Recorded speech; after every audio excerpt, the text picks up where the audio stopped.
Mm-mm. Anyone will think that you guys are getting weekly podcast episodes. I'm back. But no, really. We're moving to weekly podcasts. Yep, every Wednesday. I figured Wednesday would probably be a better day to go live because sometimes you need an extra little pick me up. And I feel like Wednesdays is a good day for that. Also gives me the opportunity to kind of do the treatment for the episode. I'll have more time to record. And then get into a rhythm because I obviously have another business I'm working on as well as being a career woman, a mum, a wife, housekeeper, because my housekeeper can't get childcare, so she's no longer taking on any clients or looking after existing ones. Anyway, from the quiet thrill of not being for everyone to David Lammy being the first Black Deputy Prime Minister here in the UK, to Apple launching some of what they dubbed as their best products yet, to facial recognition technology being rolled out for many businesses, and I mentioned last week about Sainsbury's. Gucci's makeup rollout still lacks black shades, and Cardi B wins big in her civil lawsuit against her. Welcome to the Toy Talks podcast. Toya Talks. Council estate to corporate space. First gen Nigerian setting the pace. From Goldman Sachs to PwC. Building legacies for all to see. Dyslexia couldn't stop this flow. Law degree, just watch me grow. Masters of the game we show. Every sister how to own their throne. TOIA, let me show you how to navigate and elevate, that's what we do. Black Queen, energy growing.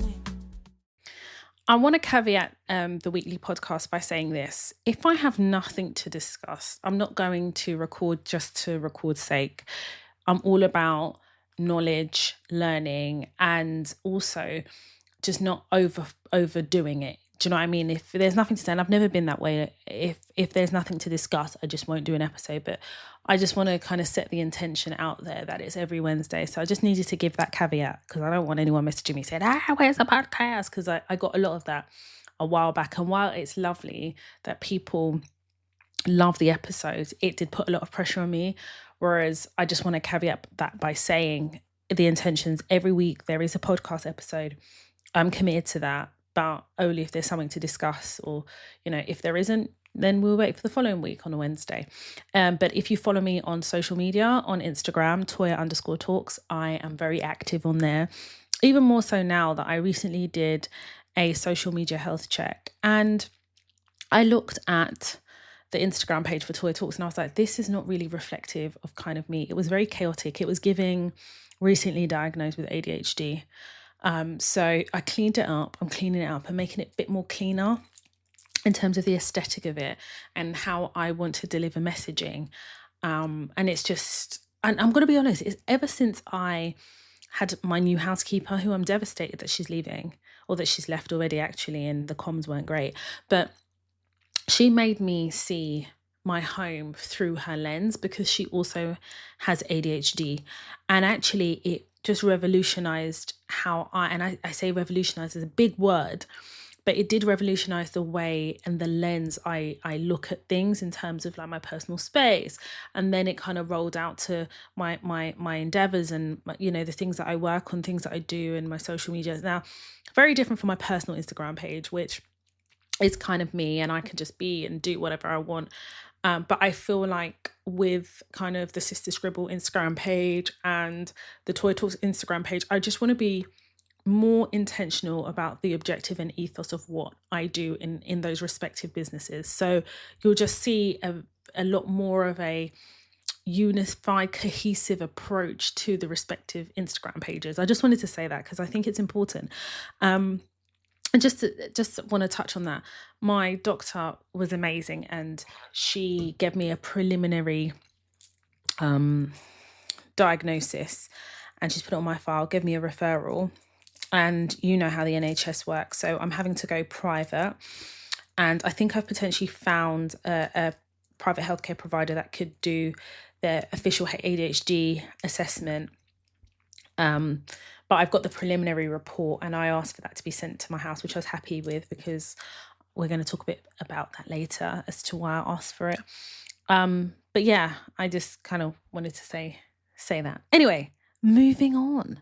So currently in the UK, for those of you who are outside of the UK, Transport for London, and basically Transport for London's underground, is the best way to kind of describe it. They're on a 5-day strike, and it started on Sunday. What date was it on Sunday? Sorry, let me get my phone out because y'all know I barely remember my name.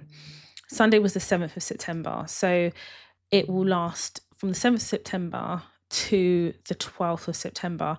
And TfL workers are striking because of pay and conditions and work conditions. And I shared this on my Instagram page, and I'm going to say it here on the podcast because it should be here.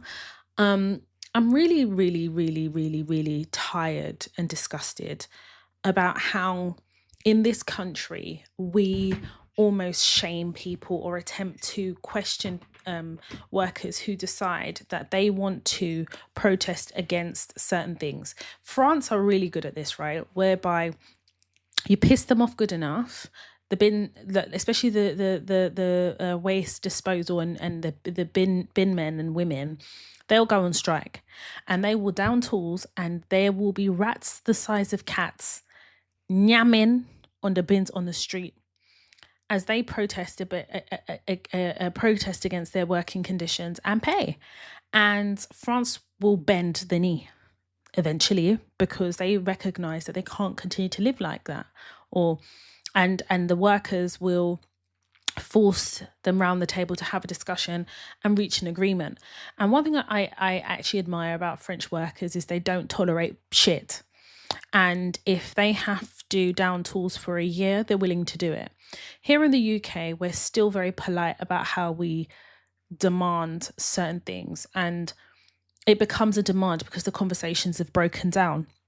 So with TfL workers, I will say a few things. Now, firstly, it's not for you to decide whether TfL workers earn enough because you don't know what conditions they're working under.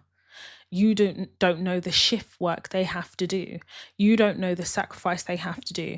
And I feel like when you have people like the TfL workers, nurses, doctors, and other people within the medical field who are a core part of the infrastructure of this country, you have to take care of them. You have to take care of them because you know that if they down tools, this country could potentially crumble. And that's the reality of it. During COVID, we were clapping for our medical professionals instead of increasing their wages, instead of giving them free parking in the hospitals and other medical practices that they work in to deliver care, that we charge them, that this country, this government charged them to park their cars in hospitals to be able to go and do their shift to deliver critical, essential, needed care to patients. Does that even make fucking sense? It doesn't make sense. And God forbid they overpark. We're going to give them the least amount of money, and then we're going to charge them and then give them a penalty if they overstay, which they could potentially be overstaying because maybe something's happened. They've had to give urgent medical care over their hours.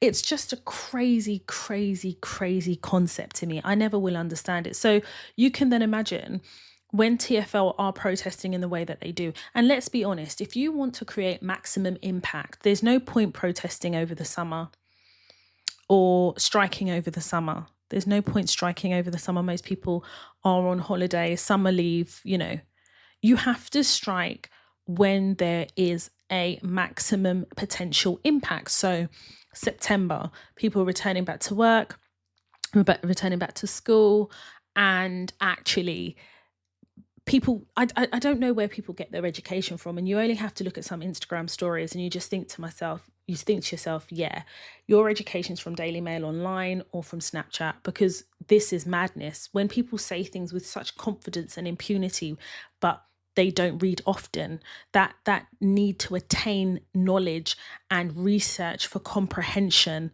is just not there. And then you just think to yourself, what did you obtain through the education system that is clearly not the required extent needed for you to operate in society? Because knowledge is power, but ignorance seems to be your superfood. So there's been a lot of criticism about TfL workers. Now, they are striking pay and conditions. They have on numerous occasions gone round the table. But we are living in a society, especially with this government, who are cosplaying as Labour, but are really conservative. They are disingenuous in terms of how they use the media, how the current government use the media to push a narrative that TfL workers are greedy, that TfL workers are basically crippling the economy, crippling people's ability to be able to get to work. And we're going to get onto that because some of your employees are fucking mad. But the reality is, if you want change, especially in this country, especially in this government, you are going to have to strong arm them. And TfL understand how to strong arm them. So this is going on for 5 days. And let me be very clear. TfL will be striking again this year, especially as we go into the colder winter months and the transport system in itself. You know, this transport system can't cope with cold, even though this country spends a lot of time being cold. So the impact will be felt, and it's like a ripple of dominoes. But if you want change, especially in this government, especially with this government, you're going to have to impact its infrastructure. And that's exactly what TfL workers are doing. And if this is what they feel they need to do to affect change, then that's what they need to do. Who are you to judge them? Who are you to say, actually, you earn too much money? Who are you to talk on their conditions when they're actually in the condition delivering their job? You don't know what they have to work under. And what I do respect is if there is an example of how a union should move in terms of protecting and advocating for their staff or their employees or the members who have joined, who are employees of TfL, it is their unions.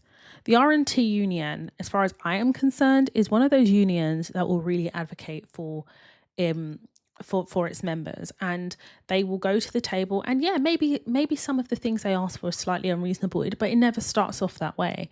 We're dealing with a government that makes a lot of money through our taxes and through every opportunity they can. If it's not the Silvertown tunnel, it's the Blackwall tunnel, the Dartford crossing, congestion charge, parking fines through local authorities, corporation tax, income tax, whatever it is, we are taxed to the nines, the 8th highest taxed country in the world. Where is that money going? The NHS is crumbling, and we are sitting here criticising TfL workers because they have a union that is willing to support, advocate and support them to force the government to give fairer pay and fairer working conditions. And I don't see any problem in that whatsoever. This country has single-handedly ensured that you can't freely protest. So when we talk about freedom of speech here, it's freedom limited to what this government will accept. So people who would go out and protest in the normal way of protesting, the government are passing legislation to stop you from doing that, to regulate how you use how you protest on the ground. So the only other form of protest that you can do would be to strike in the way they're doing it. They're adhering to the letter of their contracts and the law. They have the support of the R&T union. So I don't see the problem. Read often to understand. And I get it, because at the end of the day, we are at the receiving end. Those of us who use and utilize the transport system are on the receiving end of these strikes, but that's the whole idea. The striking is a last resort. It's not the first. But the government knew that they were going to get to this. So why did they not go around the table and offer something that was fair? Because when you offer something that is fair, you mitigate this risk of a strike. And what you deem as fair has to be mutually agreeable. It can't be fair when it's one-sided. It's negotiating 101. We're looking for a win-win situation, not a win-lose. It's a win-win. And, at the end of the day, they're striking. And to get to the root of the issue is to come to the table and be genuine and open and honest. And I just don't think the government are doing that. I think all the government is interested in is raising taxes, which we're expecting a rise in taxes this October. The Chancellor of Exchequer is due to make an announcement, and we're anticipating higher taxes here in the UK. So is it any wonder a price of bread is mad? I went to the shop today. I went to Tesco's and I got a couple of things. And when I say a couple of things, insignificant. You couldn't make a meal out of it. In Tesco's, I brought a couple of things and it cost me £28.95, and I counted 7 items. And not one of them items were meat. So this is what we're dealing with here. So when we talk about pay, it's about fair pay due to what they do. And the conditions they work in reflect that pay. And yes, TFL workers are paid very well if you compare it to kind of minimum wage, if you like. But I don't even think that's a fair comparison. But if you compare it to like the average salary in the UK, whatever that is, which is quite low considering kind of being in the UK and maybe people living in London. But I think that they work for it. They work hard for it. And I think that they deserve whatever they feel they need, especially because we're living in a country that has a government that is unfair. So every year, every April, if it's not transport costs that are rising, it's council tax. If it's not council tax, it's corporation tax. If it's not, it's something. So don't get on to people who are willing to use their unions to benefit them. I don't see a problem with it, and neither should you. So in anticipation of these strikes by TfL, last week it was hot. Labour was hot. They were active because Angela Rayner, who is or was the Deputy Prime Minister of the UK, resigned. Now, bearing in mind, she's not only just the Deputy Prime Minister, was not only the Deputy Prime Minister in the UK, but she was also the Secretary of State for Housing, Communities and Local Government. And I say this to give context to the reason why she resigned. So effectively, she bought another home and she put it on trust for her son. Now, I don't really want to kind of get into her personal life in terms of her son and the reason why, because the media, they just have a way of reporting, and they do it in the most intrusive and disrespectful way. And I think if we just stick to the facts of what's happened here. So Angela Rayner then resigned because she bought a second home, and then she had a lawyer kind of do all the paperwork and give her advice in terms of like tax and whatever else that she would need to pay. And that's the right thing to do as a lawyer. You retain a lawyer because you're buying a house. They advise you. They do statements of costs and things like that. You know, they know who you are, Angela Rayner. You know, they know. And she bought this property, and they knew that she was part of Labour. I don't know if she was still the Prime Minister at the time in which she bought the property, but irrespective, she's a member of Parliament, and I think that is really important. And come to find out that she hadn't paid enough stamp duty on that property to the effect of £40,000. So there was an investigation. She referred herself to this independent body where they would investigate. And the report came back, and it was, I wouldn't call it a damning report, but the report basically said that she had broken ministerial code. And as a direct result of that, she then resigned. And I'm going to be honest, I'm not going to put myself through reading that whole report. So I'm just going to give you highlights of this. Now, there's been so many think pieces about whether she should have resigned, given that she had retained a lawyer, she had sought advice through that lawyer, and she acted on it. And she maintained from the very beginning that nothing untoward was happening. She did not willfully evade paying the additional £40,000 in stamp duty. And actually now, obviously, as soon as she found out, she immediately paid it without question. Now, my first question is, well, if she retained a lawyer, is it fair to say that the lawyer did not basically do their work correctly? Because how did they come to the conclusion? And I know part of it is because of how it was in the trust. I understand all of that. But when you retain a subject matter expert, you're relying on their advice and information. Now, a lot of think pieces, a lot of people said, well, she should have got a second opinion, especially because of who she is, being like obviously Secretary of State for Housing, and then obviously not paying enough stamp duty. That is mad. But they made it like a lot more sinister than what it was. Like, I personally don't think, after spending thousands of pounds on a house that she's bought on trust for her son, that she would, and I understand the whole, she hadn't declared that it wasn't, she'd basically declared it wasn't her principal home, but then it kind of was, and all of this stuff. I just can't, I honestly, I'm not going to put myself through going over the whole thing. I'm just giving you highlights here. But in any case, I just don't understand why she needed a second opinion. And in my view, I don't know what I thought the report would say, but the breaking of ministerial code is very severe. So the only response would be to resign.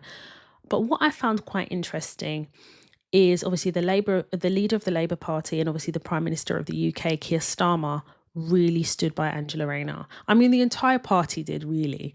They spoke very highly of her. Even the independent investigation, as they were drawing their conclusions in the report, they spoke very highly of Angela Rayner in terms of her integrity, in terms of her impact on the Labour Party, in terms of the things that she had done in delivering in her role as not just Deputy Prime Minister, but Secretary of State for Housing. So for them, it was very heavy for them to kind of deliver the result as, you know, she had breached ministerial code. It wasn't a decision to conclude that lightly.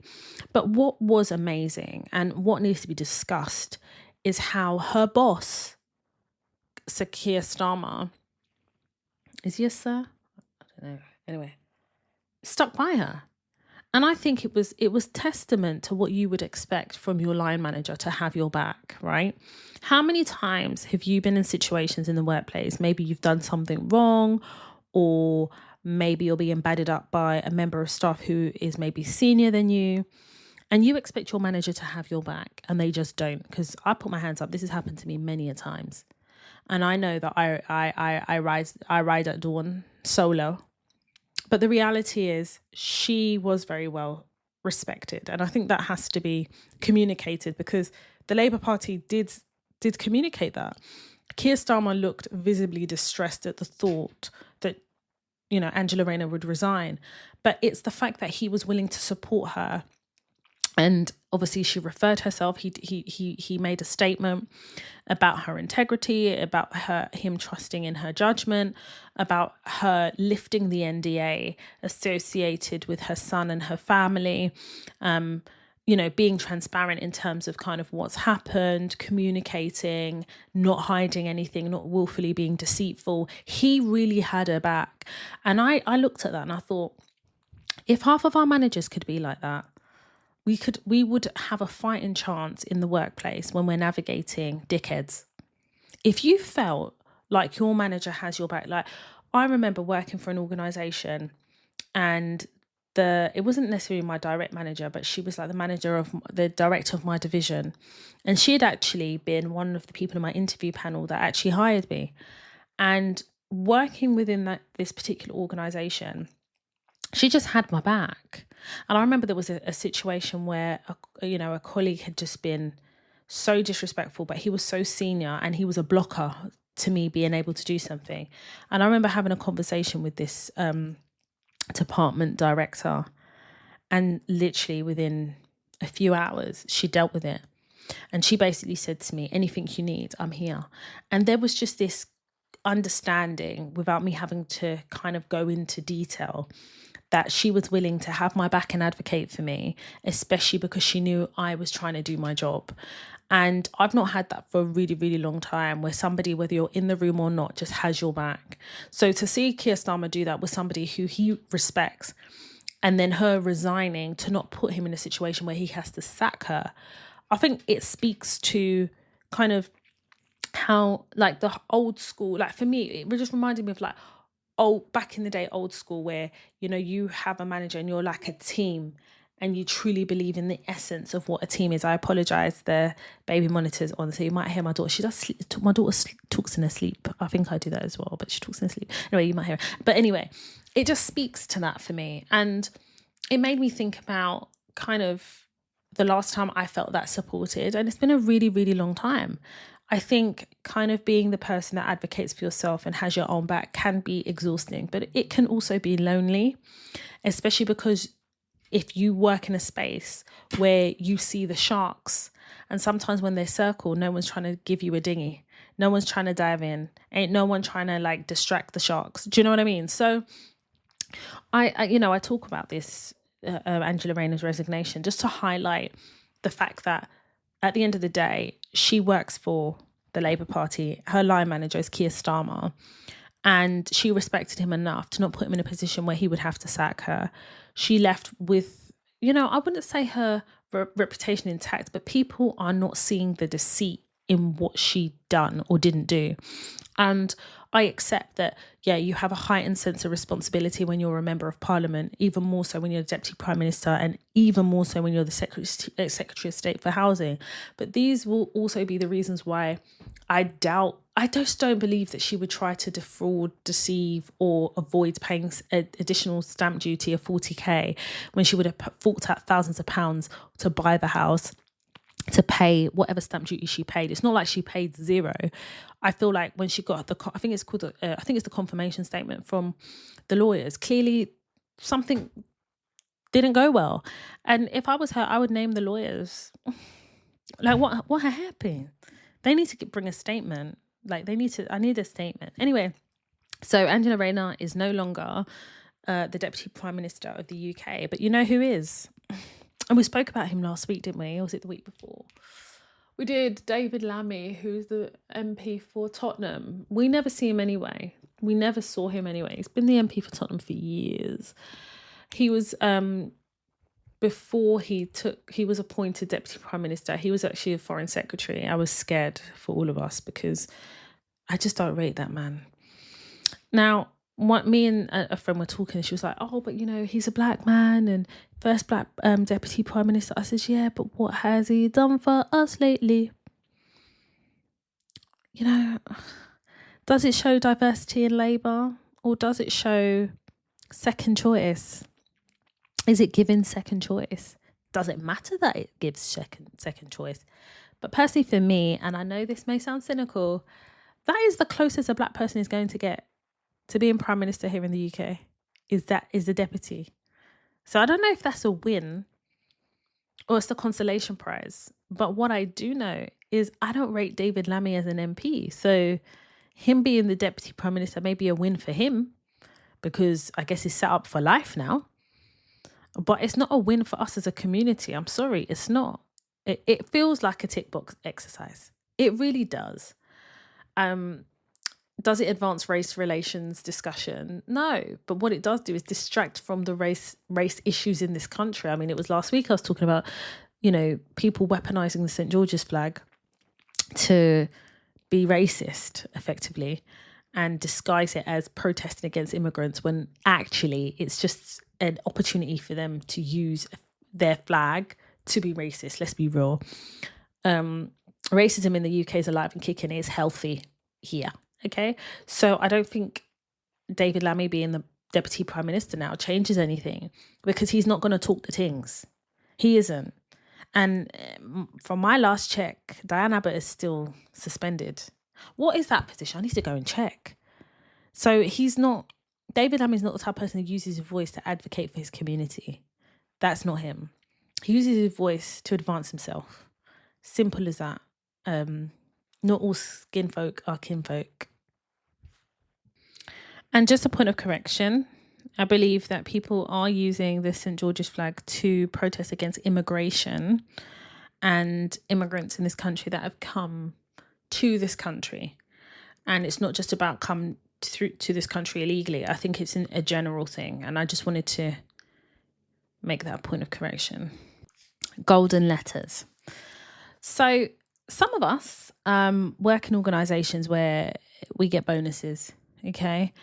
And not everybody gets a bonus. Like, I've worked in spaces places before where you just get your basic salary and your base salary and no bonus. And it wasn't until I started kind of like climbing the career ladder, I was getting the roles where you get bonus. And I just want to say benefits and bonuses are two different things. And I think it's really important that I make that clear, because I think some people get easily distracted by what they think they get out of it when some things are legally mandatory, like a pension. It's not a benefit. It's a legal mandatory requirement to be in a workplace pension. A bonus is discretionary, so it sits outside of what the conventional setup is. A bonus is just that, it's a bonus. And we have something called golden letters, where basically it's like, in my old place we used to call it letter day, and you'd get these golden letters basically, and it tells you what your bonus is, if you have acquired any shares, if they offer shares, because again, some people get shares as well as a bonus. I don't know if there's places that give just shares, but I've not come across that. And where I work, they offer, well, it's not an offer, is it? They give you bonus and shares, right? So this country works on secrecy. So we don't have in the UK, it's not common to share what you earn, even though they advertise, some organisations advertise salary ranges. But if you get hired somewhere, you could be working with someone for like 5-6 years and you'd never know how much they get paid until they tell you. Or if they advertise that person's job. But even then, that doesn't tell you how much they get paid, because maybe what they advertise is not what the person started on and not what the person would have ended on. Do you know what I mean? So I had a conversation with one of my colleagues. Now, one of my colleagues, I get on really well with her. Like, we get on really, really well. We're building a really nice rapport. It's nice. We meet up outside of work, and I really like her. She really likes me. We just get on really well. We have an alignment on our personal values and things like that. And actually, if it wasn't for work, we would kind of be building a friendship. And she's somebody who was working for a really big organization outside of where we work, and then joined. So basically we joined around the same time, but I started a few months earlier than her. But we're considered like in the same intake tranche, if that makes sense. So anyway, we recently had a conversation, and I'm going to call her Selena. And I said, Selena, I was just open with it because we were just talking about bonuses and stuff. And I was like, Selena, I'm going to ask you something. You don't have to answer it. I was like, how much did you get for bonus? And she goes, oh, hang on, I'll tell you. I'm in front of my screen. And I didn't have an expectation whether she'd answered it or not. But I wasn't going to tell her mine if she didn't tell me hers. You guys know I've got trust issues. So she told me. And I told her how much I got. And she says, well, that's not right, is it? Because you not only do you work a lot harder, but you have the second biggest contract in the team. So your delivery will always be more than mine, is the first thing she said. I said, I respect your honesty. And she goes, how do you feel that I have 5k more than you? And I was like, well, I'm not angry or disappointed. I just don't understand the justification. But if we had more transparency over salaries, then there'd be more open conversation about bonuses, because it's discretionary, they don't have to give it to you. So how they arrive at your bonus is almost secret, because you've created a veil of secrecy around salaries. You've created a veil of secrecy around what people get in quote unquote benefits. So the same will be for bonuses, and bonuses are not regulated in the same way as our employment contracts that has our base salary. It's not. As soon as something becomes discretionary, it's a choice. So again, this is what I'm saying about this country being it's so endemic, this deceit, this racism, bias, discrimination. You create a space for that when you allow secrecy to flourish. And me and her now have kind of dismantled that, But it's about then what you do with that information, right? So we got the same amount of shares. And now the next conversation is about salaries. So I said, listen, we're meeting up soon and I want to know how much you earn and I'm going to tell you how much I earn. And she goes, okay, fine. I said, and the reason why I don't want to have this discussion now is I want to have it face to face. But also as well, I just want to have an open discussion with you. And I just think body language and everything comes into play. And she agreed and she laughed. She goes, Toy, I know what you're like. You're always, you're reviewing, assessing, and I get that. And also as well, I didn't know how I would receive her salary and I didn't know how she was going to receive mine. So I want to caveat this by saying I got a very good bonus considering, right? So outside of who earned more, it's a good bonus. I'm not going to lie. And I'm past this stage of being grateful to get a bonus. I worked really hard for it. So what I am grateful for is the blessing of being able to look after my child and be able to contribute to my household. I'm very grateful for that. I'm grateful for being able to navigate the way I have done to be able to be in this position. But I can't sit here and say I am so grateful that I even got a bonus, because actually I signed a contract where that was part of my contract. So even though it's discretionary, I've given you no choice but to give me one because I've delivered on all my objectives. And these are the very real conversations we need to have with ourselves, because they shame you out of questioning the reasons and the justification for their discretion. If you call something discretionary, what you do is you're attempting to remove the ability of having to justify and evidence why you've arrived at that decision. Can you see where you have now a cycle that's being built? So what my boss does is when we get our gold letters, then we have like an informal chat with him, and he basically allegedly talks through kind of whether you're happy with it or not, and you can ask him any questions. So I said to him, so after I found this out, that Selena earned more, what I wasn't going to do is say, oh, Selena told me da-da-da. Nah, that's just immature. So what I did is I said to him, we had a meeting. So he said, how did you feel about your bonus? I said, well, it was very interesting because I don't know what it was measured against. And I'm unable to assess how I feel about it because I don't know how much everybody else got. And I don't know where the sliding scale is across the team. But what I do know is I have the second biggest contract in the team. What I do know is I've delivered against all my objectives. What I do know is all the recommendations I got from the directors that gave me a review was outstanding. So for me, I don't know if this is a good bonus. I need for you to tell me if it is and how you've arrived at that decision, and kind of what gave rise to this figure. And he said, oh, well, we have a pot and we have to divide it amongst the team. I said, yeah, but not all fingers are equal. He said, pardon? I said, but not all fingers are equal. We're not all equal in terms of what we deliver because not all of us have high value contracts or high value projects.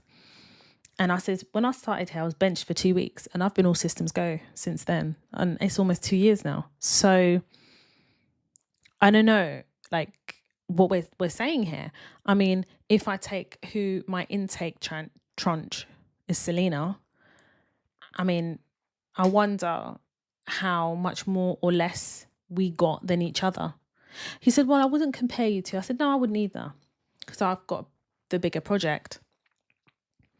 And he just went quiet. And then I said to him, it's interesting because I'd love to know that the policy that you guys use as managers to decide who gets what. He just went quiet. He didn't say anything. And in that moment, I already made a decision. And my decision was this. I'm not the type of person to throw my toys out the pram. But equally, I'm not a punk. And I definitely know that we are being set up here because if we worked at the same level we worked this year, next year, we're going to get less money. I know this because he said this. He said this to Selena. But he's not telling us what we need to do to get more money. And we don't know how we're being measured in comparison to everyone else. But there are a couple of things I do know. And I did say this to Selena. I think pretty politics is involved. Likability politics is involved. And I definitely think that there's favoritism. And I've got evidence for it because I ain't stupid. And I said this to Selena. I said, Selena, you intrigue him. And you intrigue him because the way you live your life and you're quite secretive and stuff like that. And I think this is why he gives you a lot more opportunities than he dares to tell the team. But I know about this because you tell me.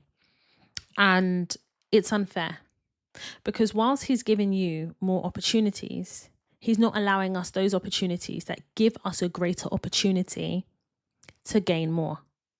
And I don't know why you're getting those opportunities over the rest of us, but I can only talk about myself here. When you've clearly told me I'm a lot more experienced than you. I have a lot more experience in the field. You've only ever worked for one other company before here. Whereas for me, I have an extensive catalogue of where I've worked and what I've delivered, especially transformation projects,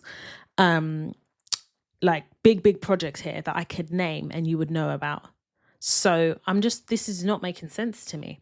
And when I have asked for additional stuff, when I've put him on the hook for my objectives, he's found a way to either wiggle out of it, which I've not allowed him to, because what's going to happen is if this is a setup for next year, I'm going to get him.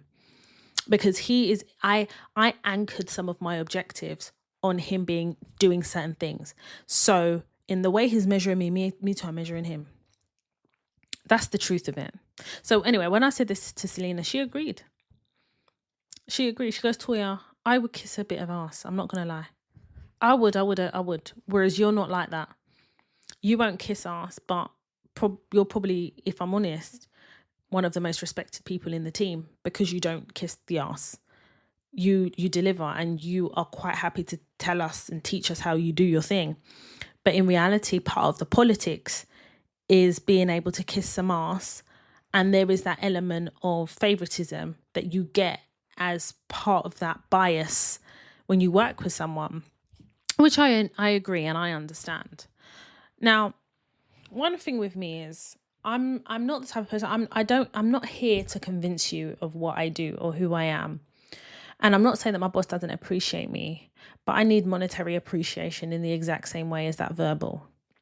So I had already decided that I'm going to start kind of opening up to the possibility of other opportunities. And when the conversation arises as to why, I'm going to tell my boss exactly why. And this is the feedback I will give to HR. There needs to be transparency in the allocation of bonuses. Now, I think for me, if this was Toya circa, I don't know, 2018, 2019, I would have just come out with everything. But that's not how I'm choosing to navigate. You know, the universe has a way of telling and showing you what your worth is to others. And you have to then deal with the outcome of that. And for me, I don't think my boss doesn't value me. I'm not thinking that. But what I'm saying is I need monetary appreciation. And I don't think there's anything wrong with that. You can't tell me or justify to me, because Selena can't justify it, why she got 5k more. She can't. And for some of you, be like, oh, it's just 5k. No, it's not just 5k. It isn't. It's the difference between do I stay or do I go? Because I'm not saying that no one can get more than me. That's not what I'm saying here. I'm just saying that Selena has not delivered the impact that I have. She couldn't have, because I have the second biggest contract in the team. She couldn't have. She didn't even get feedback from her stakeholders. I had key, pivotal stakeholders in delivery giving me reviews. Like, my boss didn't even reference the review in his allocation of bonuses. He didn't even, and I've made a note of all of this. You people need to know how I move. Because I almost guarantee you HR are going to try and convince me to stay. I know the project will go mad if I was to go. They've already kind of said stuff like, oh, Toya, because I know how to do my job over and over. They know. I've been here from the genesis. So who you going to call? Ghostbusters, because boy. And I am replaceable. Don't get it twisted. But there is currency in knowledge. There's currency in that experience. There is, and that is the leverage. So I'm not going to negotiate now. Negotiation is going to come later. But I've made a note of everything. And I've put it in my burn folder. 100%. Because for me, I've gotten to a space in my career now where I feel like I can rip the Band-Aid off and be honest about why. Now, I've said to Selena, if I got to that point where I would need to reference you, am I able to? And she said, yeah. But I says, I don't think I would. I don't think I need to. I just need to say, I know that someone or more than one person have got more than me. And I don't like the lack of transparency in the allocation of bonuses. I don't see the policy that sits behind it. It's almost like you should be grateful. And that doesn't work for me. Because what you're doing are sowing seeds of prejudice and favoritism. And I don't want to be a part of that, to be honest. And to be honest, I don't know any company that has a policy that sits behind the allocation of bonuses. But you know what I do know? I do know that I need fairness. And I'm a Libran and I've got ADHD. So justice, fairness is actually intrinsic to my makeup and to who I am as a person. And if I felt that was fair, you wouldn't hear anything from me. But I don't think it is. Because what is it based on? What? I have a shopping list of deliverables. Selena don't have that. She's honest. So, yeah. So I'm looking for other opportunities. This is a to be continued conversation. And if I'm around for the next round of golden letters and there is a madness, there will be a madness because I'll be going to HR with it and I'll be able to evidence what happened this year. And that's how I'm moving now. And how I've always moved. But the difference is I contracted for almost 7-8 years, I think it was. 7 years, something like that, 7-8 years. And I haven't been a perm employee for a really long time. So I haven't had to kind of be in this space. And it's not nice. I don't like this. I don't like the lack of transparency. I really don't. I feel like when you're a contractor, there is a lot more transparency in your rate than there is going perm and bonuses. I think salaries is slightly different, but bonuses I can't operate like that, if I'm honest. And I am going to ask her about the year before because I feel like just open the whole fucking door. And, you know, I don't care if there's favoritism, but not when it affects my money, because that affects my family and that affects everything. I've got investments. I've got things I need to do and want to do. I've got a company that I fund. I'm funding this stuff. All the extra stuff that I do, I fund until it kind of funds itself. So I'm just being transparent here and honest. And I just wanted to bring this to the forefront to raise some of the issues that sit behind bonuses and stuff. And is this the reason why people don't share? Maybe. But actually, I think they should. Because if we already know there's a disproportionate... it's disproportionate in terms of salaries and things like that. The pay disparity between men and women. Can you imagine the ethnicity pay gap? Can you imagine if they had to report on that mandatory? And that pay gap also includes bonuses. Most organisations will be fucked, and that's the truth. But it's something I'm definitely going to be speaking about more.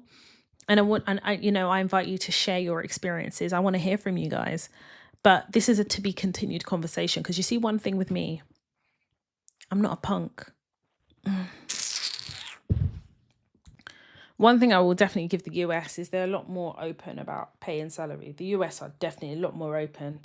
It's less of a cloak and dagger conversation. They're just open. But again, I think that's the way this country operates. Secrecy, lies and denial. So moving on. I came across an article called The Quiet Thrill of Not Being for Everyone, and it's by Stephanie Tyler. And I read this and oh God, it was freeing. It was a very nodding moment of whiplash, just the excitement of reading this article. And I'm going to link it in the show notes description, and hopefully it will hyperlink so you can just click on it. And I need you all to read this. Just take the time to read it. If you don't want to read it, put it through Google. What's it called? What's Google's AI? Is it Genesis? Let me check. Genesis. I think it is Genesis, Google. Or is it Gemini?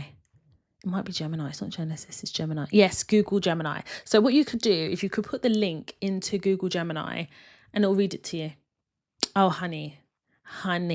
Don't worry, I'm going to get into AI, Apple and Google in a moment because I need to have that discussion with you guys. But I'm just, I have dyslexia. So I need things, sometimes I don't have I can't read stuff. So I need it to read it to me. Or sometimes I'm in the mood to read stuff, so I'm here to make things easier.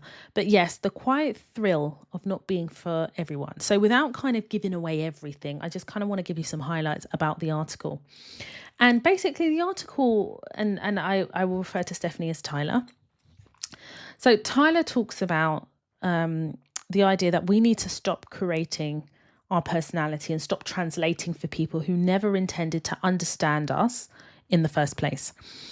It's about belonging to yourself. It's likability versus clarity. And it's about how we as individuals have been taught to perform since childhood. Now, the article also goes on to talk about this whole thing about, we changing to match what others can tolerate. So it's almost like watering down things because in order to be palatable, you need to kind of like create this personality that's amenable and accepting. It's not just about likability politics. It is about also being a chronic people pleaser. So if, like me, you are very high functioning, you grew up to be high functioning and social, attuned to certain situations, you become hyper aware of what others expect and you learn to read the room. And it's almost like you have this internal algorithm whereby you kind of adapt the truth so it becomes acceptable. So you're never actually kind of being 100% honest, really. You're kind of packaging the truth to not rock the boat and packaging the truth so that it's easily consumed. So it's almost like you know what the truth is, but you need to mold it and bend it and fix it into a box so that your audience who's receiving what you're saying are able to digest it because you're making it palatable for them. So you're not actually being honest. You're being almost you're almost manufacturing the truth and the delivery of that truth because it needs to kind of be socially acceptable and socially accepted into an audience in which you're seeking that likability. So Tyler then goes on to say that effectively what happens is that you're fitting in. How can I say it? Fitting in is often a long form apology for who you are. I'm going to repeat that. Tyler goes on to say, fitting in is often a long form apology for who you are. So it's everything I've just said, where you shape and bend and it's a continuous form of apology for who you are, rather than just being honest in the delivery of what the truth is, the way it is. She goes on to say that peace exists where performance used to live, and you're choosing to be. You need to then get to a space of shifting to authenticity and choosing to be authentic, even in subtle ways, and that it rewires your stress responses.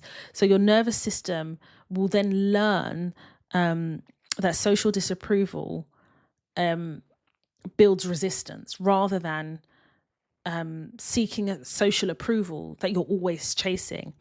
Building your resilience to just being honest and just delivering the truth as it is builds that resilience, and you get stronger from it because you kind of get used to the stress response that you feel inside of you because you're just delivering that truth. So when you then deliver it and you may get pauses and silences, you get used to the pauses and silences because you understand that in doing that, you're building up the resilience to continuously be your authentic self. Again, as part of that shift to authenticity, you're building your interpretive immunity. And you're coming home to yourself, trusting your understanding of yourself, and irrespective of the fear of being misunderstood, and you kind of ease into this quote unquote, rebellion, if you like. So yeah, I hope you understand this, because as I was reading the article, and as I was taking notes, and then I went ahead and put it through Gemini to listen to it, I just felt this comfort. It felt like reading this article felt like a warm hug, because I definitely feel this even more in my 40s, and I started the journey in my 30s of this shift into authenticity. And I think we all do it in choosing like these subtle ways of seeking approval. So for example, when you say something like I do this and have done it, I don't do it much anymore, where I'll say something and I'll say, do you understand? And it's almost like I'm not asking, do you understand? What I'm really saying is, do you accept the truth as I'm delivering it? Is it comfortable for you? Is it amenable? Do you agree with me? Do I have permission to be like this? Does this fall into the category of acceptable honesty? And then I got to a point where I was like, my honesty and my truth is what it is. And if I am shifting into a space of authenticity, then I have to accept that for other people it may be uncomfortable, and that's okay. And I'm okay with the eerie silence in the room once I deliver what is authentic to me, because I'm being true to myself. And that includes when I don't know something, saying I don't know it. Even that level of honesty and that level of introspection enough to know that I don't know it and feel comfortable to say I don't know it makes people feel uncomfortable, because people operate from a space of falsehood and in authenticity. And that's just not who I am. I've never been that person. I've never been able to fit into a box. I've never been able to be amenable. I've never just accepted what people believe is the truth. And to step out of that and say, well, this is who I am, take it or leave it, is exhilarating, because you can still be professional. Even that word is like, oh, but you can still be professional. You can still be a subject matter expert. You can still be whatever it is that you are, and be honest and be truthful. Two things can be true at the same time. And I feel like rather than see authenticity as a rebellion, why can't we see authenticity as people just being comfortable in themselves and true to themselves? We live in a society that shifts things under the carpet, so they don't have to deal with the truth of what that reality looks like. And the truth can be said in life, in relationships, even outside of work. I had to have a very honest conversation with somebody who, for a long time, I thought was a real friend, only to find that this person is not even honest with themselves. And to watch it and to know it and to confront it was really hard, because if you are not honest and true to yourself, how are you going to be honest and true to me? I'm asking you to do something you can't do for yourself. That's fucking crazy talk. But what would continue to be inauthentic is me not addressing that with you in the true essence of the truth of what it is. And I confronted it and I said it exactly how it was, like unfiltered. This is it. This is how it made me feel. This is what I think and everything. And the response seemed like accountability, but what it was accountability wrapped in it was accountability wrapped in what appeared to be introspection, but was none. Sometimes being authentic is also having difficult conversations and knowing that difficult conversations need to be had in order to move forward. And I realized that this person can't even have difficult conversations because they're not honest. This person is just not honest to themselves, to people around them. And I feel like I can't move, like I can't have that in my life. I can't have people who, you can be inauthentic if in your own life, but when I'm confronting you with authenticity and honesty and you can't meet me on that frequency, I can't move with you anymore because I don't trust you. I don't trust your opinions. I don't trust your judgment. And it's not even about, oh, then you're fake. You're just not honest. Like, what the fuck? Like, why? Why are you just, even with yourself? You know, that level of introspection that you need to be able to say, all right, I don't want to have this conversation. It's such a difficult conversation, but I have it. And the reason I'm going to have this difficult conversation is because this person has come to me with this. And in order to move forward, and in order for us to be able to move, but maybe people don't want to move forward, so that's why they're inauthentic. I don't know, but whatever it is, the quiet thrill of not being for everyone has meant that I also recognize that I am not for everyone. And I recognize that a while ago. But I recognize that in given situations where I am just called for an opinion or placed in a situation where I am just authentic. And whilst we navigate strategically, you can still be authentic in how you do that. For me, it's about respect and it's about honesty. And outside of that, and outside of the world of work, it's about loyalty. And I've said this before, loyalty is the fundamental cornerstone of my personality. Loyalty, peace, and honesty. And then everything else that is obvious, that is understood, that need not be explained, follows after that. So it often means that, yeah, I don't have a lot of people around me, but I'm not willing to do the dance that I don't need to do. I'm low iron. I don't want to fucking dance. I want to count coins and drink virgin mojitos. I personally cannot operate in chaos because there was a lot of chaos around me with a narcissistic mum. And now I'm no contact. I don't have that noise. I don't have that. I can't operate in chaos. I just can't. If you meet my daughter, you will know that chaos cannot live with us. She's very peaceful. You know, she's a bold personality, but there is peace. So I can't have chaos. So even in workspace, I can't operate in chaos. I can't be that level of stress and cortisol. Is it cortisoid or cortisol? Whatever. I can't.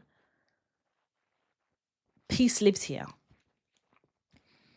So this article, The Quiet Thrill of Not Being for Everyone by Stephanie Tyler, is something that I think that will resonate with you, not just in the world of work, but just also in life.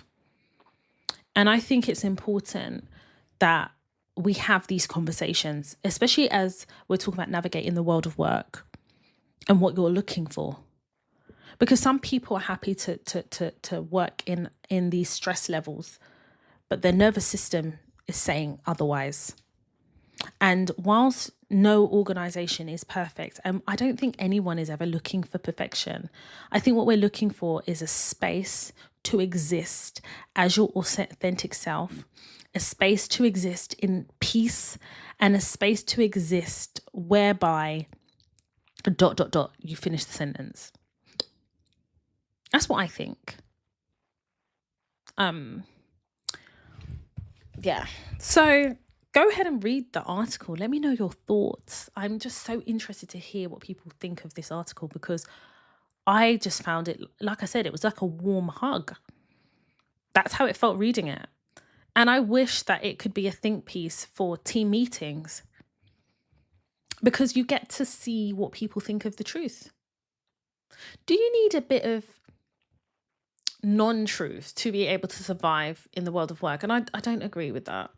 I think you just need to be strategic in how you navigate, and that doesn't require the lack of authenticity. I think we know and understand how to play the political game, or at least we know it exists. So even if you don't know how to play it, you know it exists. Developing the strategy and navigating the world of work is what I teach here, is what I've done for years. So in knowing that, how are you able to kind of mature as employees, as business owners, still remain true to yourself, but be strategic in how you navigate. That's what we're doing here, right? I think it's what we're doing here. Anyway, The Quiet Thrill of Not Being for Everyone by Stephanie Tyler, link in the show notes. So Apple launched their annual conference of the plethora of new devices that they're going to be launching this September 2025. And Apple really pissed me off. And let me just explain this. I'm an Apple girl, right? I've got the AirPods, AirPod Maxes. I've got a desktop. I've got a laptop. I've got an iWatch. What else do I have again? I am part of the Apple ecosystem, as many of us are, and mobile. I tried Android. Me and Android, we just don't go together. Okay, I tried.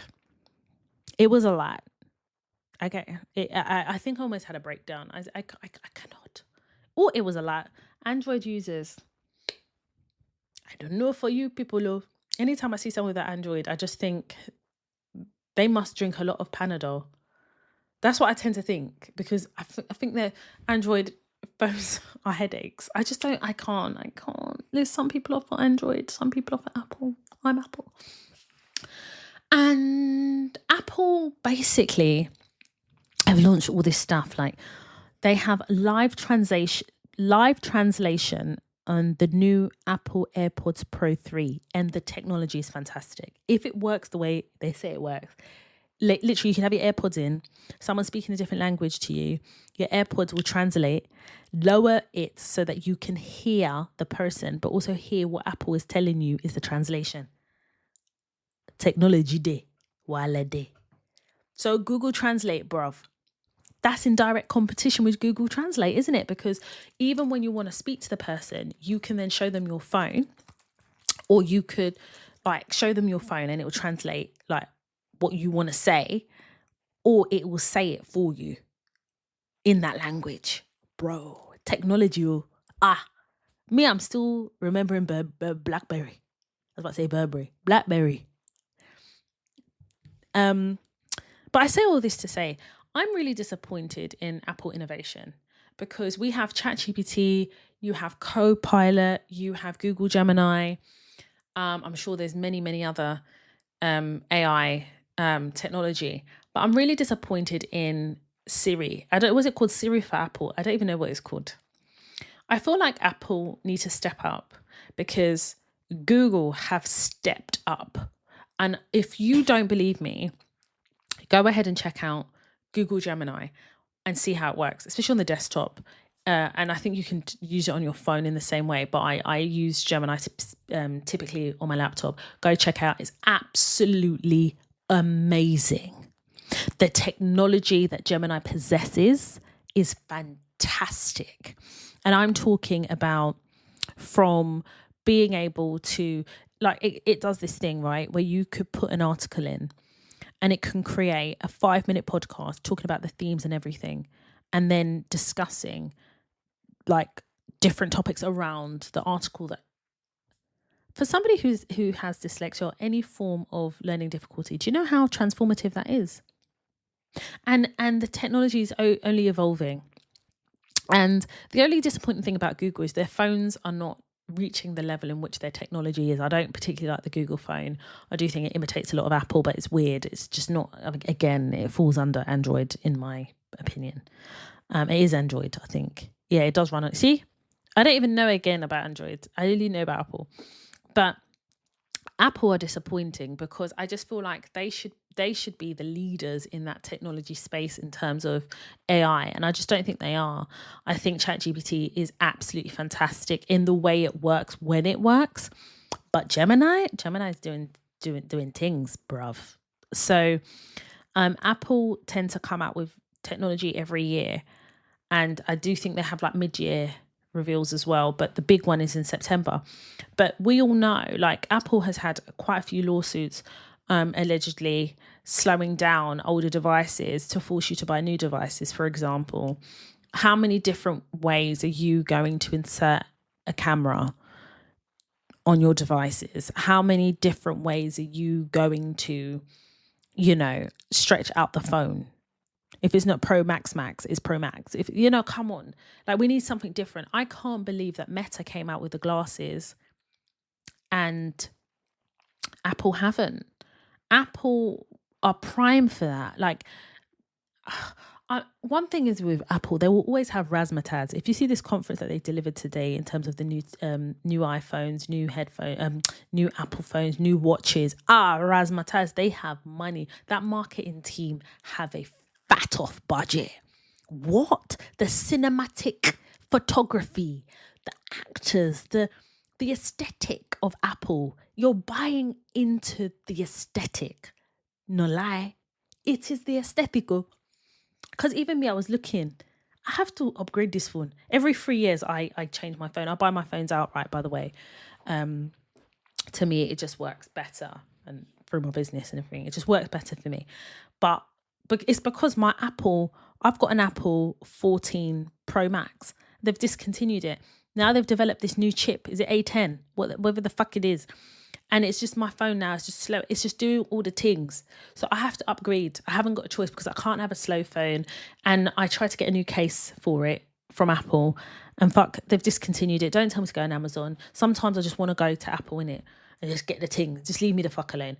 But I'm just not impressed with Apple's innovation. I'm not impressed with... I'm bored. I'm bored of the same old device upgrades. I'm just bored. But when you're trapped in the ecosystem, there's nowhere to go. So my silent protest is no, I'm not going to get a phone every year. It'll be every 3 years and maybe even every 4 years. Or until you force me to a point where you've upgraded this chip so much, I'm going to have to change. And that's exactly where I'm at now, right? But it's a shame because I feel like one of the best phones out there was BlackBerry. And unfortunately, BlackBerry was discontinued. I can't remember the reason why. But I feel like Apple, if I could just give you some advice in terms of technology, right? I think you need to kind of join forces with the creators of BlackBerry, because I think they don't do phones anymore, but they operate in a different space, still in technology. I think that you need to hook up with BlackBerry. I think that there is something about your devices that I feel that you could benefit from BlackBerry. And I think this is a BlackBerry making a comeback in collaboration, do something innovative, because the millennials, am I a millennial? I think I am. I'm definitely not Gen Z. But there is a market for the BlackBerry to adopt something in Apple. So it will be Apple adopting something in BlackBerry. And I think there is something there. But we are getting bored now. You're not hitting them record sales in terms of phones that you were doing before. Some people still are lining up, but that's because of the nostalgia of what Apple is. And in reality, I don't think Apple will have the longevity it has now if it continues in this space, moving like this, because it's not innovative, it's not groundbreaking, it's fucking boring. We just like the razzmatazz of your yearly reveals, because I don't know if you're going to fly in a SWAT team. I don't know if you're going to parachute the phone from Mars. I don't know, but I want to know what you're doing so that I can say, I want to get involved in the conversation. When people are saying, have you seen it? Yeah, but that's all good and everything. But in terms of kind of being the market leaders of innovation, Apple isn't. But Google are doing the things. Pay attention to Google. If you need to buy some shares, it's Google, because they are moving and shaking in a way that should be making Apple feel very uncomfortable.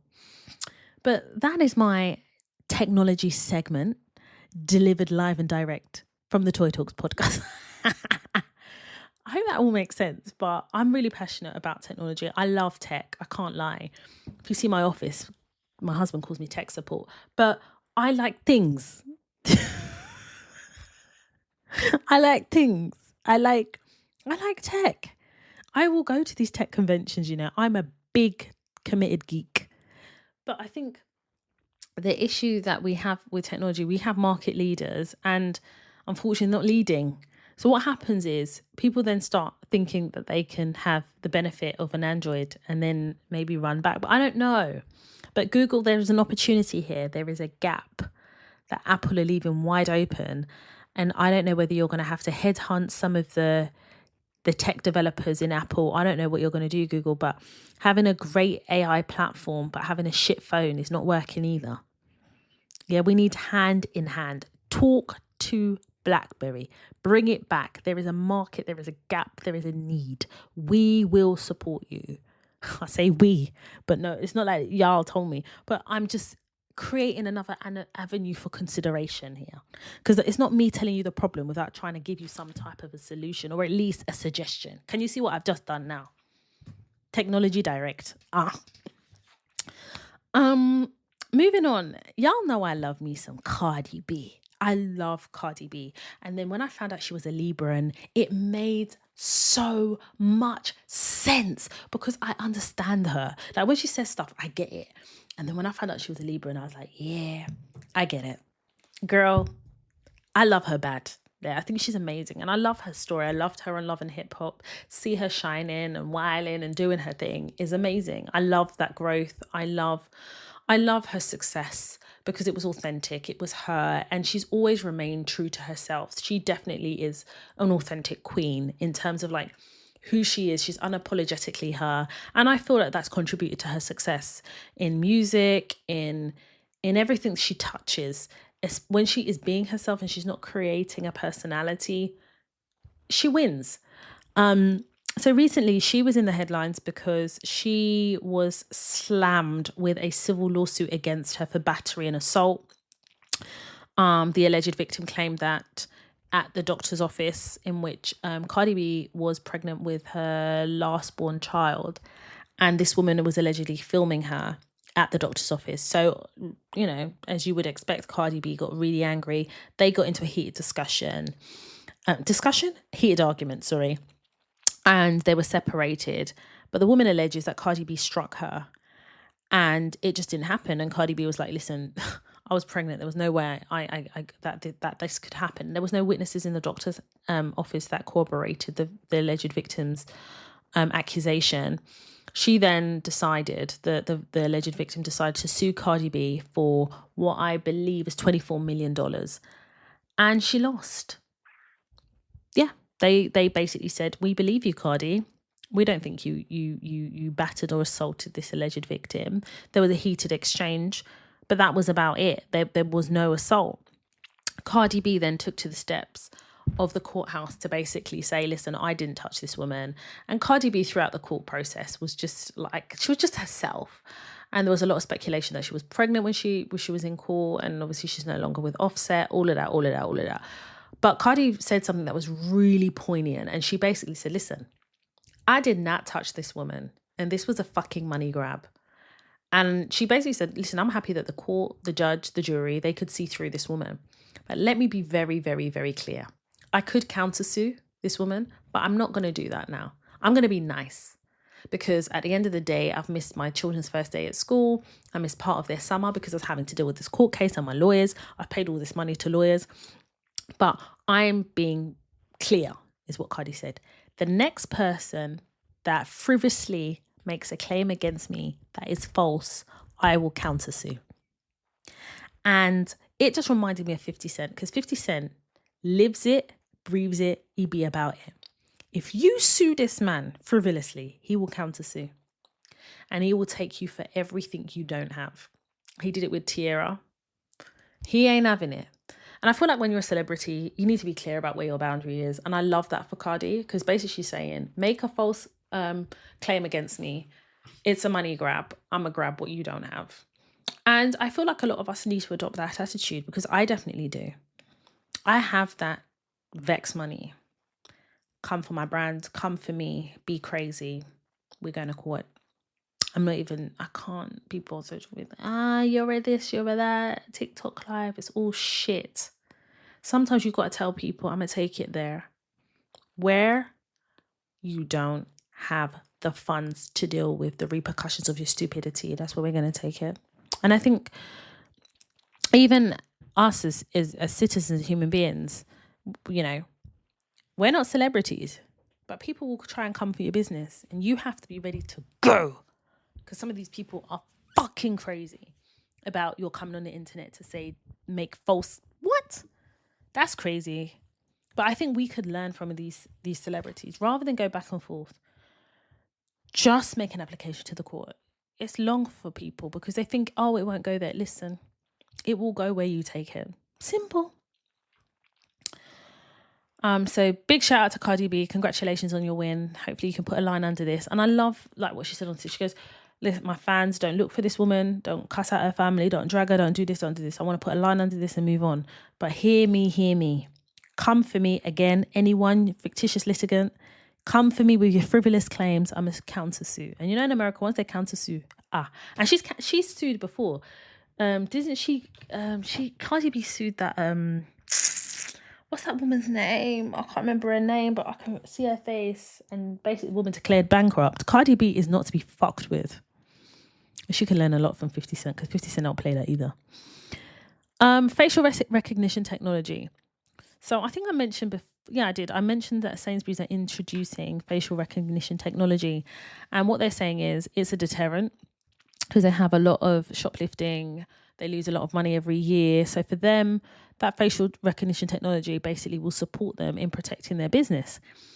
But in Notting Hill Carnival, they introduced and I say introduced facial recognition. I think they were doing it before, but this is the time where they officially said, listen, this is what we're doing. And they found that crime during Notting Hill Carnival was low next to, in comparison to last year.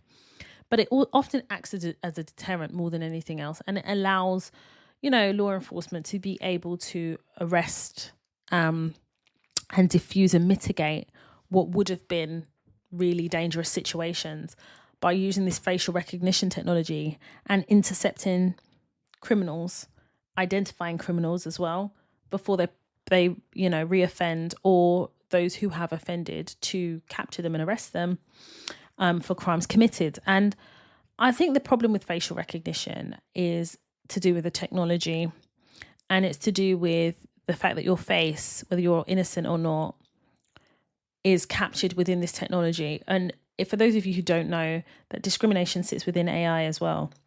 And the way it's programmed, there are prejudices that AI technology has. And I'm quite happy to do a whole segment about AI technology, but for the purposes of this topic of facial recognition technology, it can be misused, especially because of how it's being programmed. So I think that we are going to see a massive rollout of many companies that will use facial recognition technology. It does give Big Brother state. It does give, we are watching you, you are under surveillance, and it does give dangerous if not managed correctly. There needs to be some legislation that sits behind facial recognition technology. But again, Labour are lazy. So will there be? I don't know. I don't necessarily think so until something goes wrong or there's a massive miscarriage of justice. Then maybe you'll see some reform policy. We love medicine after date here in the UK. So that's where I think that is heading. But it's a dangerous game when you don't have the legislation that sits behind technology that you're hoping to rely on to convict people or for people to go through the legal process, unless you have policy and legislation that will sit behind this technology that you are planning now to roll out on a massive scale. And as innovation in technology develops, facial recognition will now be a part of our society and our everyday. This facial recognition technology, if misused, is dangerous. And I don't need to elaborate more than that. I think we all know, what I'm pointing at here. But let's see what happens. I just wanted to raise it here on the Toy Talks podcast. Also, I want to quickly introduce you to a concept called job hugging. And it's the idea that, so basically, it's the opposite to job hopping. So imagine job hopping is, you hop from one job to another, you don't have that kind of affiliation or emotional connection to any job. So you just hop around, and it's seen as quite negative. Me personally, I think if it's strategic, it can allow you to climb up the career ladder. Because one could say that during my consulting, contracting days, I was job hopping. But my thing is the maximum I'd stay at a place would be a year and I'd move on type thing. So one can see that. And I feel like in the UK, we use a lot of labels to restrict people, because how dare somebody climb the career ladder without being controlled by a system that has been created to stifle your growth? It's just fucking crazy. But job hugging is the idea that you're holding on to your job really tight because the current market is not great. It's not an employees market, it's more of an employer market. But actually holding on to that job and hugging it tightly means that you're just finding a way to navigate your current situation at work. And from an employer perspective, they're not getting the talent and the skills. So what they're doing now is, through job hugging, they are also kind of reciprocating the hug, if you like, and holding on to staff by investing time and money in advancing training to get people to a skill level that is required for an organization or for a particular role. So job hugging is effectively staying put.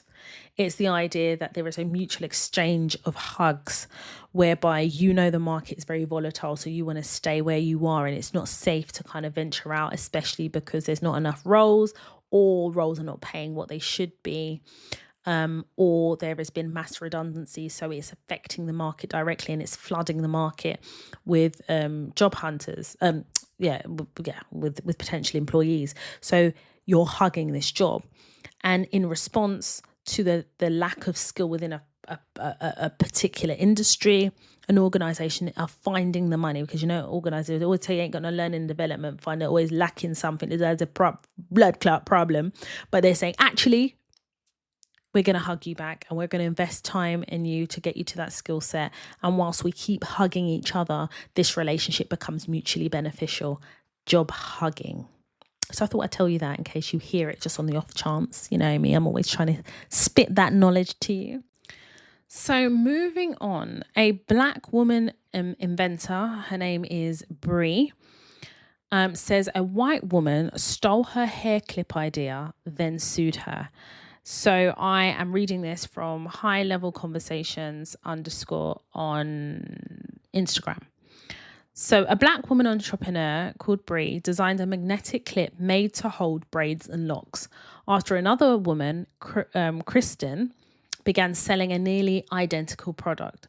So Brie spoke out, and in response, Kristen decided to file a lawsuit. A federal judge then issued a partial gag order restricting both women from discussing the matter, and legal experts have already raised concerns about the constitutionality of the order. The case is now being seen as part of a larger pattern where Black women create their ideas, are copied, and then they defend themselves, and the system is used against them. And this kind of leads me to something else. And I really want to talk about that because I'm actually following that case. So I'll let you know kind of what happens with that case, because I am following it. And it's going back into court. Obviously, there's now a gag order, but it is going back into court. And obviously, there needs to be a judgment made about who owns the patent. And I don't know how it necessarily works in the US. So I have to do a bit more research about that. But I definitely know how it works here in the UK. And I remember Adiola Patrone shared that she has a brand called Kumi. I can't remember what it's called. And basically she went to go and register with Companies House, and she found that somebody has registered the business. And I made a note that I would kind of talk about how to set up a business and the things you need to do from a legal perspective, all the stuff you need to do. Not just from a legal perspective, but kind of what I have learned through kind of having my business at Toy Talks, and having my business as a consultant as well. So I kind of want to give you guys some tips, because I know there's people out there that want to set up a business, or you have a small business or whatever. Maybe you haven't done the things that you need to do. So I'm definitely going to come at it from both angles. It's something I definitely want to share. I've been making notes. So that will be in a future episode, because I definitely think people also need to know there's so many people that their businesses are vulnerable because they haven't done the paperwork, and it can be really daunting, intimidating, but the paperwork doesn't need to be. You can actually do it. You don't actually have to hire someone, but you have to know you need to do it as well. So I'm hopefully going to be giving you that knowledge. So it's to be continued. But definitely after I read about Brie and, her design being basically copied by another entrepreneur inventor, I definitely wanted to give you guys some advice about things that you need to do, like non-negotiables when setting up a business, things you need to look out for, like the legal stuff here in the UK. And I don't know how relevant it will be for those of my listeners internationally, but there are going to be things that are agnostic of country that you should just do anyway. So that is a future episode yet to come and will be coming. I'm excited for that one. I have run out of time. I say run out of time is because, I have a certain time in which I want to deliver this without going on and overflogging certain issues. Y'all know what I'm like, and I'm dyslexic, my attention span and all of that.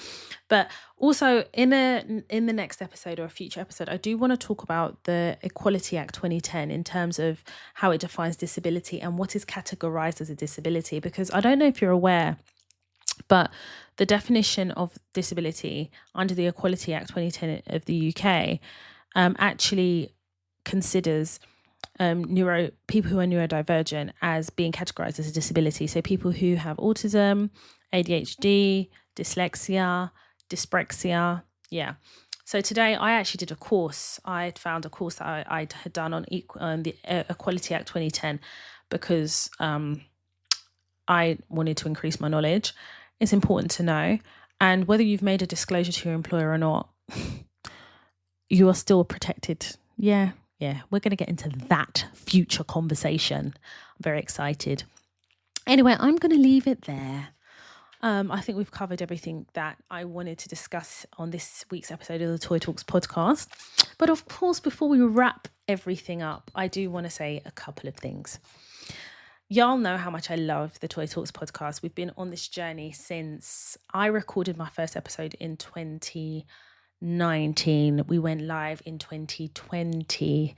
So this is 2025. So it's about 5 years this podcast has been going on for. And I love it. I love doing it. I love delivering it. And also I really enjoy just kind of being able to teach, advise and educate Black women, all women, as we navigate the world of work and highlight the path of our success. That is the aim. That is the goal. As part of that, obviously, you guys will remember that I introduced an opener to the podcast, and you guys absolutely love it. I love it too. When I hear the opener, and especially for so long, I never had an opener. If you all remember, I would read quotes, and sometimes I still do that. But I just got to a point where I was like, okay, we're ready to have that. I think I needed just to solidify the podcast and go on the journey of what the podcast is, was, and has evolved to. And as part of that, I have also updated the logo. We have a new, improved, upgraded logo, which I designed myself. So it's based obviously on the original design. And the half a face is symbolic of every other woman who can identify with the podcast, who sees the podcast as a safe space. It represents every woman who understands the complexities of navigating the world of work. It represents every woman who is understanding and learning every day how to navigate the world of work. Half a face is my face, and the other side of the face is every other woman who is strategically working in the world of work, and we're just trying to figure it out, and we're on the journey. As part of that, obviously, I've upgraded the logo. I've done a social media health check. So if you go on the Toy Talks Instagram page, which is toy_talks, I'm going to be uploading a lot more content. I'm going to be recapping episodes, quotes from episodes, inspirational things that I see, anything like work related that I feel like aligns with the ethos and the objective of the podcast. I'll be posting. I'll be active on Instagram stories. And you'll be seeing a lot more from the Toy Talks podcast. Every Wednesday, brand new episode, as long as there is something to discuss that I think is quite pertinent to the podcast. As I am with everything, I'm intentional. I'm intentional with my life. I'm intentional with myself. I'm intentional with my businesses. And Toy Talks is one of my passions that I love doing. And we have had peaks and troughs, waves and highs and lows. But something I hold true to is what it has done in terms of its transformative ability to transform people's careers and lives. And I have the testimonials. I have the testimonies. And I'm so grateful for the impact that Toya Talks has made in the world of work and in the lives of women. It just makes me so proud. And I'm so grateful to the ancestors for using me as a mouthpiece to be able to deliver a podcast that could just change people's lives, their working lives. So yeah, you're going to see me a lot more active on Instagram, on TikTok, and I'm really excited. Toya Talks, where global truths meet the realities of work. That's where we're at. Of course, I announced last week Sister Scribble is my stationery company. It's my new stationery company. I announced it last week. I will be launching it in October, which coincides with my birthday month, but also coincides with Black History Month UK. It's a stationery brand that is unique. Wait until you see it all. It also has an Instagram page, which is Sister Scribble. A website will be coming in October. I'll be selling notebooks, journals, manifestation, motivational cards. I will be selling everything stationery that you can imagine, with the twist of what Sister Scribble is and what it stands for. I just am so excited about the future. I'm working hard. I'm doing the things. I'm wearing different hats. I'm in my creative bag and I'm enjoying it. I'm enjoying this journey. And I just hope that you can all come on the journey with me. If you are on social media, follow me. My personal Instagram page is Toya_Washington. My Instagram page is Toya_Talks. And of course, Sister Scribble. It's Sister Scribble, all one word. I'm also on TikTok, Toya_Washington. If you have a work-related or life-related dilemma, your anonymity will be protected. We will advise you here on the podcast. Just tell me what your objective is. What is it that you want to achieve as a possible outcome to your dilemma? Email hello@toyatalks.com. We do have an email address as well for my stationery company, which is hello@sisterscribble.com. Launches in October. Come on the journey. Follow us on social media. I'm excited. I hope you all are. Thank you so much for listening, and I'll see you next week. TOIA, let me show you how to navigate and elevate, that's what we do. Black queen, energy growing, no fantasy, just real talk. From classroom dreams to boardroom walk. Black woman power, watch it shine. Breaking barriers, redesigning time. From Tottenham roads to CEO, every step teaching what we know. Not just surviving, but thriving more. Opening every closed door. Toya Talks. Toya Talks. Toya Talks. Black queens to the top and we're still going.